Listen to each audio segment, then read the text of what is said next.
নমস্কার। ঠাকুর শ্রী শ্রী রামকৃষ্ণ পরমহংসদেব এবং মা শারদার চরণে আমার সশ্রদ্ধ প্রণাম জানিয়ে ভিডিওটা শুরু করছি। প্রত্যেকটা মানুষের মনে একটা প্রশ্ন কিন্তু কম বেশি আনাগোনা করে। সেটা হচ্ছে যে মৃত্যুর পরে সত্যি কি কিছু থাকে, না মৃত্যুতেই সব শেষ হয়ে যায়। আবার আরেকটা প্রশ্ন আমাদের মনের মধ্যে আসে, কিন্তু আমরা সবসময় হয়তো এগুলো নিয়ে কিছু বলি না, কিন্তু সবার মনের ভেতরে এই প্রশ্নগুলো একটু নাড়াচাড়া করে। আমাদের হিন্দু ধর্মের একটা নিয়ম আছে যে ওই 13 দিন কিংবা এক একজনের 11 দিন, যাই হোক মোটামুটি মৃত্যুর 11 দিন 13 দিন কিংবা 15 দিন পরে কোনো কাজ করতে হয়। তো আমাদের মনে প্রশ্ন আসে যে এই যে 13 দিন, এই 13 দিন পরে সত্যি কি কিছু ঘটে? সত্যি কি আত্মা আমাদের দেখতে পায়? আত্মা আমাদের চোখের জল দেখতে পায়? তারও কি কষ্ট হয়? আত্মা বলে সত্যি কি কিছু আছে? মৃত্যুর পরে কিছু কি অস্তিত্ব থাকে, না সব কিছুই মৃত্যুর সঙ্গে সঙ্গে নিশ্চিহ্ন হয়ে যায়? আমাদের মনে আরও প্রশ্ন জাগে যে আত্মার কি জন্ম হয়? সে কি মৃত্যুর পরে অন্য কোনোভাবে কোনো জায়গায় জন্ম নেয়? আসলে কি? তবে হ্যাঁ, বলে দিই যে এখানে কোনো অলৌকিক ব্যাপার বা কোনো ভয়ের কিছু নিয়ে আলোচনা করা হবে না। আমাদের ভারতীয় দর্শন, ঠাকুর শ্রী শ্রী রামকৃষ্ণ পরমহংসদেব, মা শারদা এবং গীতায় শ্রীকৃষ্ণ এ ব্যাপারে কি ব্যাখ্যা করেছেন তারই আলোকে এই ভিডিওতে আজ আলোচনা করব।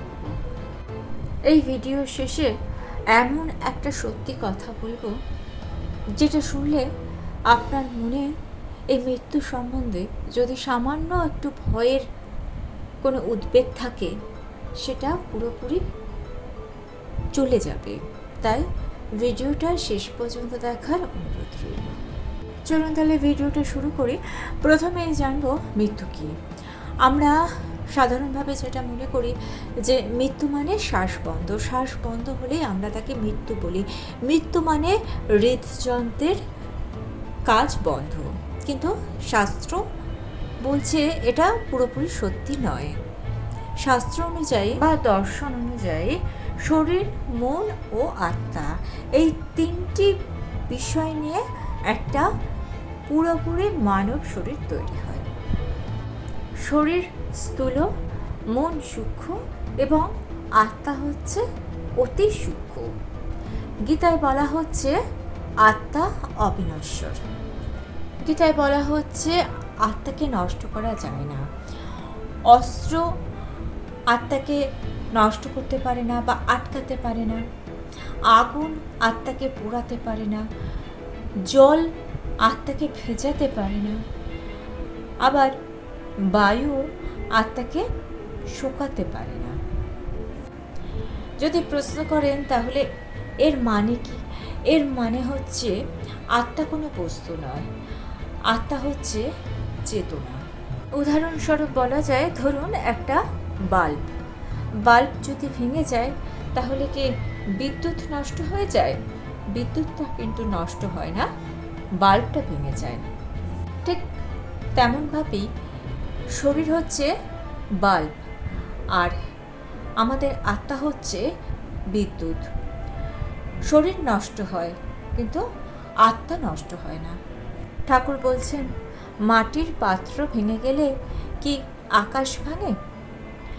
শরীর হচ্ছে মাটির পাত্রর মতো।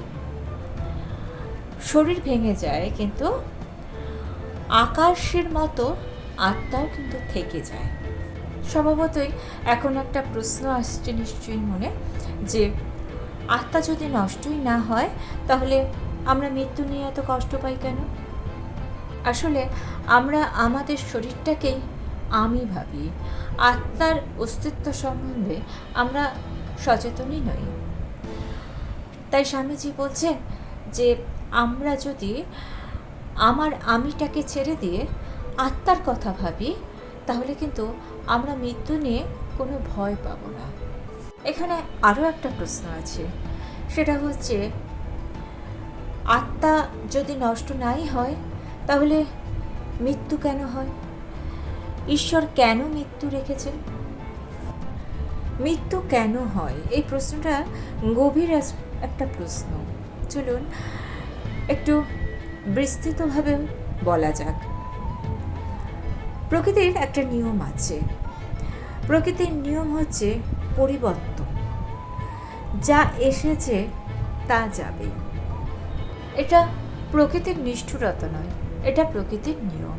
গীতায় বলা হচ্ছে যে জন্মেছে তার মৃত্যু হবেই, আর মৃত্যুর পরে আবার জন্ম।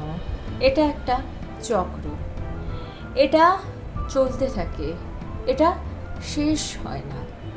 ঠাকুর বলতেন জীবন একটা শিক্ষাক্ষেত্র, এখানে মানুষ শিখে তারপর অন্য স্তরে যায়। এখানেও একটা প্রশ্ন আছে, সবাই একরকম মৃত্যু পায় না কেন? কারণ সবার জীবন আলাদা, সবার কর্ম আলাদা, কর্ম অনুযায়ী সবাই ফল পায়। ঠাকুর বলছেন যেমন কর্ম তেমন ফল। এখন আমরা একটা খুব গুরুত্বপূর্ণ বিষয়ে আসছি, সেটা হচ্ছে মৃত্যুর সময় আত্মার কী অবস্থা হয়। এটা গুরুত্বপূর্ণ এই কারণে যে এই কথার ব্যাখ্যাটা যদি আপনি জানেন, তাহলে মৃত্যুর 13 দিন পরে কি হয় সেই বিষয়ে আপনার একটা পরিষ্কার ধারণা হবে। এখন জানবো যে মৃত্যুর সময় কি ঘটে। এটা শুধু সাধারণ মানুষের প্রশ্ন নয়, মুনি ঋষিরাও কিন্তু এটা নিয়ে ভেবেছেন, এটা নিয়ে প্রশ্ন তুলেছেন, এবং উপনিষদেও এই সম্বন্ধে প্রশ্ন করা হয়েছে। গীতা এই বিষয়ে উত্তর দিয়েছে। ঠাকুর রামকৃষ্ণ পরমহংসদেব খুব সহজভাবে এই বিষয়টা বুঝিয়ে দিয়েছেন। বলা হচ্ছে যে মৃত্যু হঠাৎ ঘটে না, মৃত্যু একটা প্রক্রিয়া। শরীর ধীরে ধীরে তার কাজ বন্ধ করে, কিন্তু আত্মা হঠাৎ করে নষ্ট হয়ে যায় না। গীতায় বলা হচ্ছে শেষ সময় মানুষের মন যেরকম অবস্থায় থাকে সে সেরকম অবস্থায় লাভ করে। শ্রীকৃষ্ণ বলছেন যে যে অবস্থায় দেহ ত্যাগ করে সে সেই অবস্থায় গ্রহণ করে। এই কথার একটা গভীর অর্থ আছে, সেটা হচ্ছে শেষ মুহূর্তটা খুব গুরুত্বপূর্ণ, কারণ শেষ মুহূর্তে মানুষের সারা জীবনের অভ্যাস তার সামনে আসে। ঠাকুর বলতেন সারা জীবন মানুষ যা ভাবে শেষ সময় সেটাই ভাবে, কারণ সেই সময় নতুন কিছু ভাবা যায় না। যেমন ধরুন দুজন মানুষ, তাদের মধ্যে একজন সারা জীবন ধরে ঈশ্বর চিন্তা করেছেন, ঈশ্বরের নাম করেছেন, আর আরেকজন মানুষ সারা জীবন ধরে শুধু টাকার কথাই ভেবে গেছেন। তাহলে শেষ সময় কার জীবনে শান্তি আসবে? যে ঈশ্বর চিন্তা করেছে তার মনে শান্তি আসবে, কারণ সে ঈশ্বর চিন্তা করেছে, তার মন স্থির। আর যে ভোগের কথা ভেবে গেছে তার মন অস্থির হবেই। স্বামীজি বলছেন জীবন যেমন কাটাবে মৃত্যুও ঠিক সেরকমই হবে। এবার আরেকটা প্রশ্ন আছে, সেটা হচ্ছে মৃত্যুর সময় কি আত্মা কষ্ট পায়? এর উত্তর খুব গুরুত্বপূর্ণ। এর উত্তর হচ্ছে মৃত্যুর সময় শরীর কষ্ট পায়, আত্মা নয়। ঠাকুর শ্রী শ্রী রামকৃষ্ণ পরমহংসদেব বলতেন যখন মন ঈশ্বরের দিকে যায় তখন কষ্ট কম হয়, কিন্তু মন যখন শরীরের দিকে থাকে তখন কষ্ট বেশি হয়। এটা কোনো বিশেষ ধর্মের কথা নয়, এটা হচ্ছে একটা মনস্তাত্ত্বিক কথা। মা সারদা বলছেন যে ঈশ্বরের নাম করলে মন শক্ত হয়, মন শক্ত হলে মৃত্যুর সময় আমাদের কষ্ট অনেক কম হয়। আর একটা গুরুত্বপূর্ণ কথা, অনেকে মৃত্যুর সময় অচেতন থাকে, কিন্তু এখানে জেনে রাখা উচিত যে মৃত্যুর সময় শরীর অচেতন থাকে কিন্তু আত্মা অচেতন থাকে না।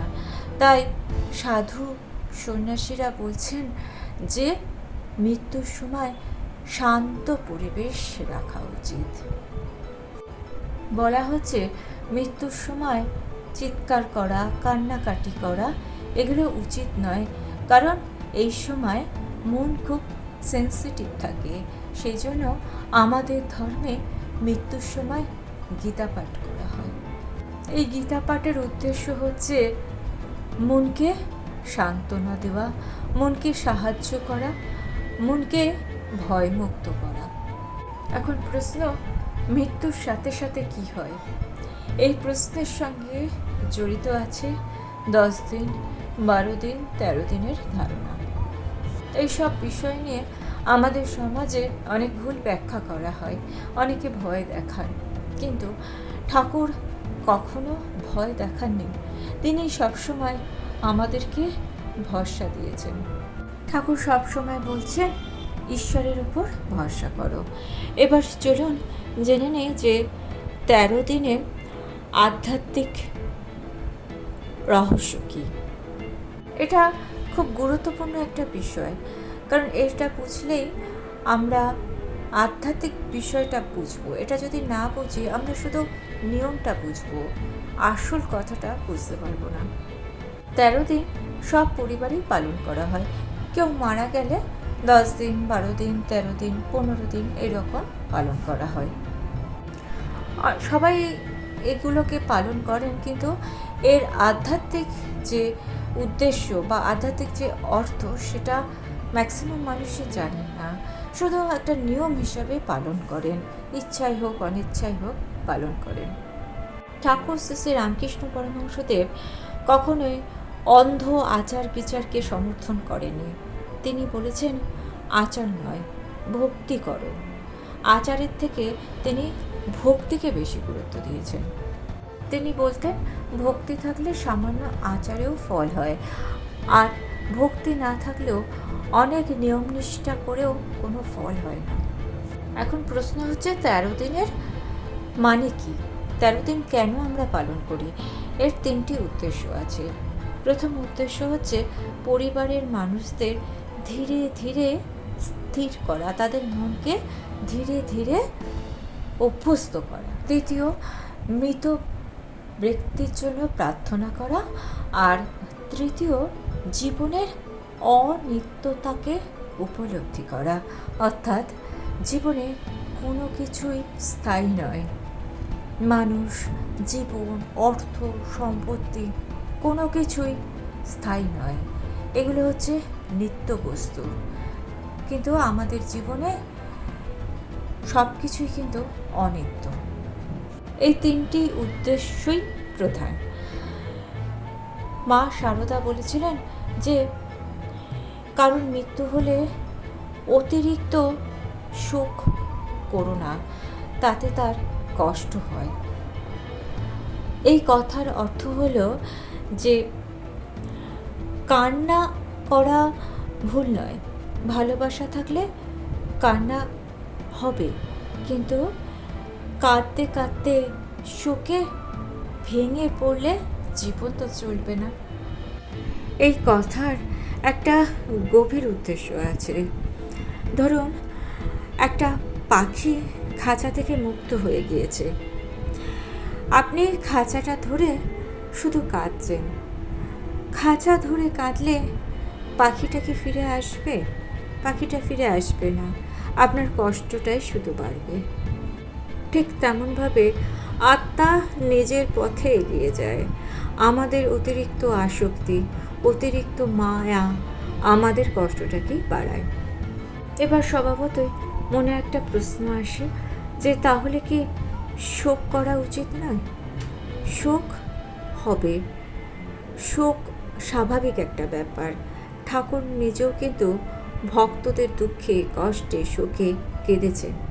কিন্তু তিনি বলছেন শোকে ভেঙে পড়লে চলবে না। শোকের সময় যদি আমরা ঈশ্বরের দিকে মন দিই, তাহলে আমরা আমাদের মনের শক্তিকে বাড়াতে পারবো, শোক থেকে তাড়াতাড়ি বেরিয়ে আসতে পারবো। তাই তিনি বলছেন, যাকে ঈশ্বর নিয়েছেন তাকে ঈশ্বরের ওপর ভরসা করে তার মায়া ত্যাগ করো। 13 দিনের জন্য আরেকটি শিক্ষা হচ্ছে, মৃত ব্যক্তির জন্য আমরা তো প্রার্থনা করি, কিন্তু জীবিতদের জন্য এখানে একটি শিক্ষা আছে। জীবিতদের এটা বুঝিয়ে দেয় যে মানুষ চিরস্থায়ী হয় না, আজ যে আছে কাল সে নাও থাকতে পারে। এই উপলব্ধি মানুষকে নম্র করে, মানুষকে ভেতর থেকে বদলায়। স্বামীজি বলেছিলেন, মৃত্যুর চিন্তা মানুষকে গভীর করে, কারণ তখন মানুষ বুঝতে পারে যে অহংকারের কোনো মূল্য নেই, মানুষ বুঝতে পারে লোভের কোনো মূল্য নেই, শুধু মূল্য আছে চরিত্রের। অনেকের মনে একটা প্রশ্ন আছে যে এই 13 দিন আত্মা কোথায় থাকে। অনেকে এই সম্বন্ধে নানান রকম ভয় দেখান, কিন্তু ঠাকুর কখনো ভয় দেখাননি। ঠাকুর কখনো বলেনি আত্মা এসে আমাদের ভয় দেখান। ঠাকুর বলছেন, মন শান্ত করো, ঈশ্বরের প্রার্থনা করো, ঈশ্বরের শরণ নাও, কারণ ঈশ্বরের দিকে মন থাকলে তবেই আমরা কোনো প্রার্থনা করতে পারি। শ্রী মা সারদা দেবী খুব সহজ পথ দেখিয়েছেন।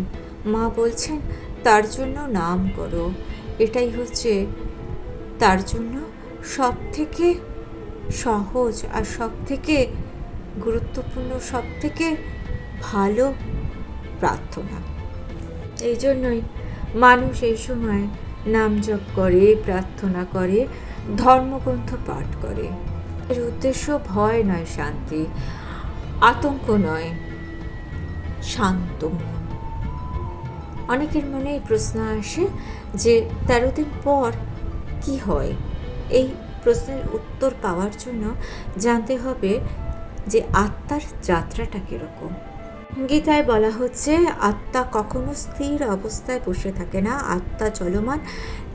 আত্মা এক অবস্থা থেকে আরেক অবস্থায় যাত্রা করে। যেমন মানুষ এক ঘর থেকে আরেক ঘরে যায়, ঠিক সেরকম এটা একদিনে হয় না, এটা ধীরে ধীরে হয়। মুনি ঋষিরা বলছেন, মৃত্যু হচ্ছে যাত্রা শুরু, মৃত্যু শেষ নয়, মৃত্যু হচ্ছে আরেকটা শুরু। এখন প্রশ্ন হচ্ছে, এই যাত্রাটা কিসের ওপর নির্ভর করে? এর উত্তর হচ্ছে কর্ম ও মন।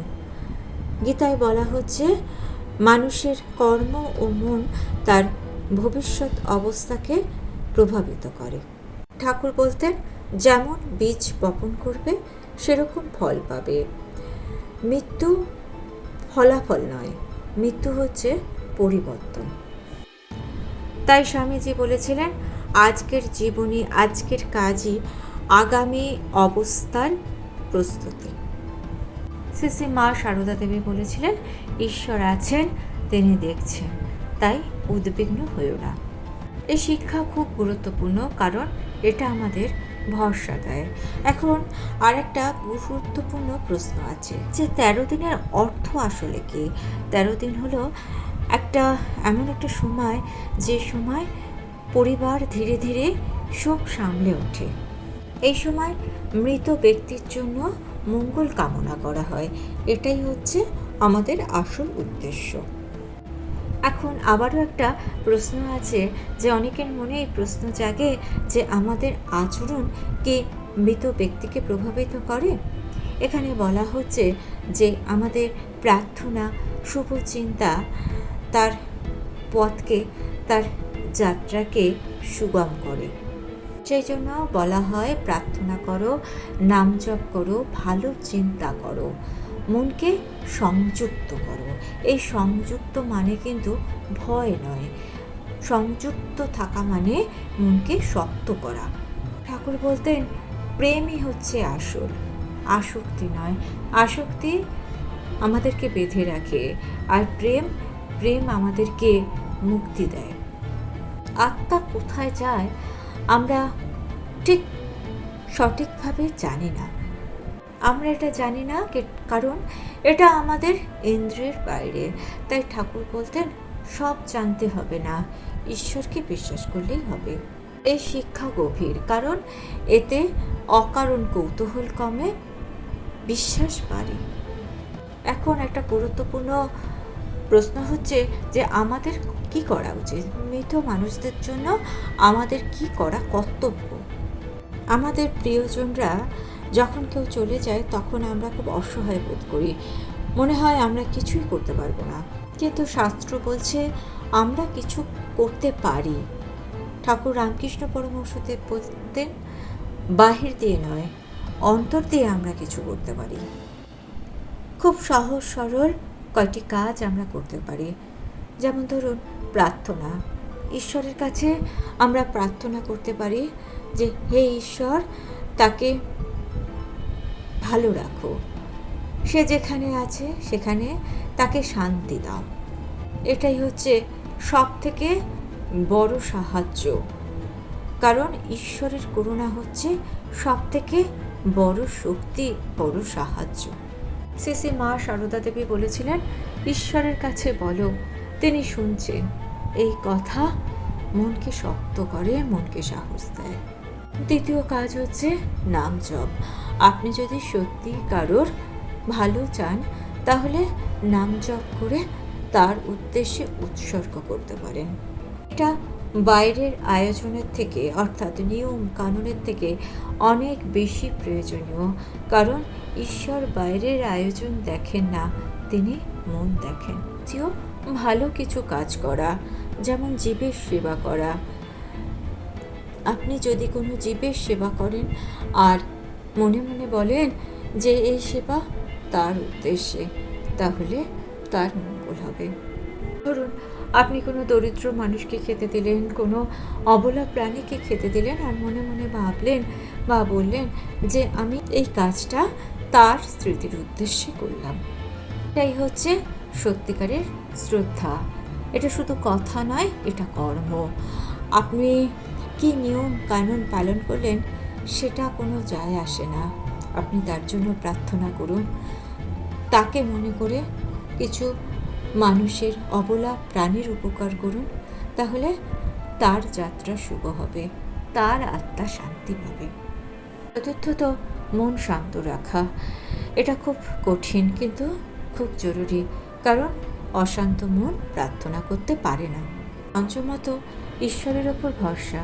এটাই হচ্ছে আসল, কারণ মৃত্যু আমাদের শেখায় যে আমরা সব কিছু নিয়ন্ত্রণ করতে চাই, কিন্তু আমাদের হাতে সব কিছু নেই।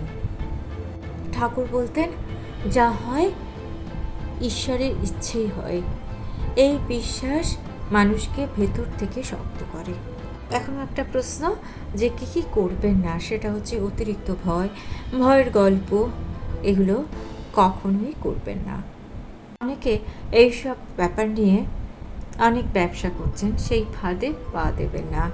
ঠাকুর কিন্তু সবসময় বলেছেন, ঈশ্বরের ওপর ভরসা রাখো, বিশ্বাস রাখো, তাহলে সমস্ত ভয় কেটে যাবে।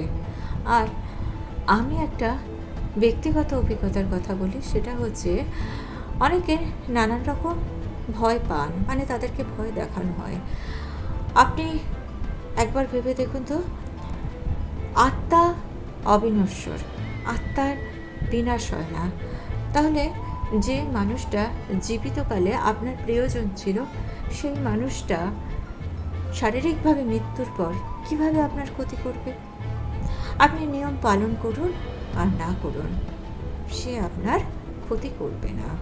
নিয়ম পালন করা আপনার ইচ্ছে। আশা করছি এই ভিডিওর মাধ্যমে আপনাদের মনের কিছু প্রশ্নের উত্তর দিতে পারলাম। ভিডিওটা যদি ভালো লেগে থাকে একটা লাইক দেবেন, আর আপনার আত্মীয় পরিজন বন্ধু বান্ধবের মধ্যে ভিডিওটা শেয়ার করার অনুরোধ রইল। ভিডিওটা ভালো লেগে থাকলে চ্যানেলটাকে সাবস্ক্রাইব করে নিয়ে পাশে থাকা বেল আইকনটা প্রেস করে দিয়ে অল অপশনটা ক্লিক করে দেবেন, তাহলে যখনই নতুন কোনো ভিডিও আপলোড করব তার নোটিফিকেশন আপনাদের কাছে। ঠাকুর ও মায়ের চরণে প্রণাম জানিয়ে আজকে এই পর্যন্তই। Thanks for watching.